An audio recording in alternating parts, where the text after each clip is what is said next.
वट सावित्री का व्रत, हर पत्नी का सपना। पति की लंबी उम्र की कामना का दिन। लेकिन उसी दिन प्रार्थना के सुहाग पर एक औरत की नजर है, सोनालिका।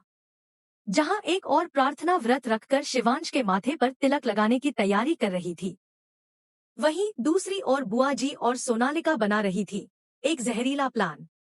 बुआ जी ने सोनालिका से कहा, वक्त आ गया है प्रार्थना को उसकी जगह दिखाने का। ये सुहाग, ये मांग, सब तुझ पर ही शोभा देगा अगर तू सही चाल चल ले। भाग दो, मांग में सिंदूर, आंखों में अंगार।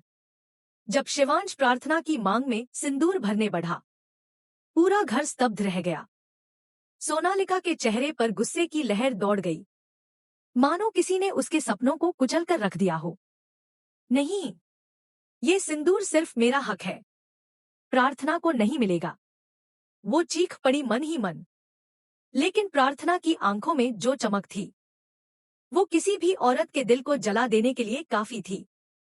भाग 3, मोहब्बत का मुकाबला, सोनालिका वर्सेस प्रार्थना।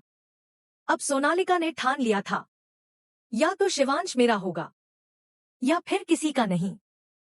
वो शिवांश को साफ कह देती है, तुम सिर्फ मेरे थे हो और रहोगे।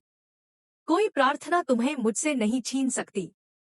और दूसरी तरफ प्रार्थना ने भी अब चुप रहने से इनकार कर दिया था। रौनक को साफ चेतावनी दी गई, एक और बार अगर शिवांश को नुकसान पहुंचाने की कोशिश की तो तुम खुद को कहीं का नहीं पाओगे।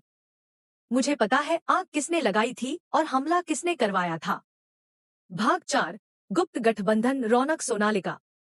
अब शुरू हुई सबसे बड़ी गद्दारी। रौनक और सोनालिका मिलते हैं एक गुप्त स्थान पर और करते हैं एक समझौता। मुझे प्रार्थना चाहिए और तुझे शिवांश।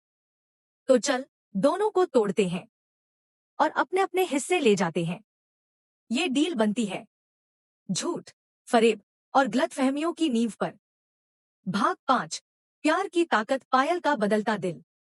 जहां एक और धोखा फैल रहा था, वहीं एक किरदार बदल रहा था, पायल। उसे समझ आ चुका था कि रौनक ने सिर्फ उसका इस्तेमाल किया है। अब वो कहती है, मैं तुम्हारा साथ कभी नहीं दूंगी रौनक। अब मैं शिवांश के साथ हूं और प्रार्थना को उससे कोई अलग नहीं कर सकता। भाग 6, सच्चाई का विस्फोट।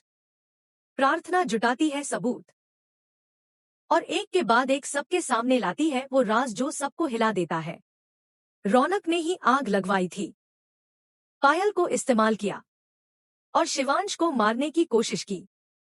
अब पूरा घर उसके खिलाफ खड़ा हो जाता है।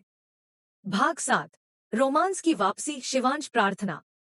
साजिशों, दर्द और गलतफहमियों से निकलकर अब बारी थी प्यार की जीत की। एक शाम जब चांदनी खिली थी और हवाओं में सुकून था, शिवांश ने प्रार्थना का हाथ थाम लिया और कहा, मैंने हमेशा तुमसे प्यार किया है और आज मैं चाहता हूं कि तुम मेरे साथ घर लौट चलो।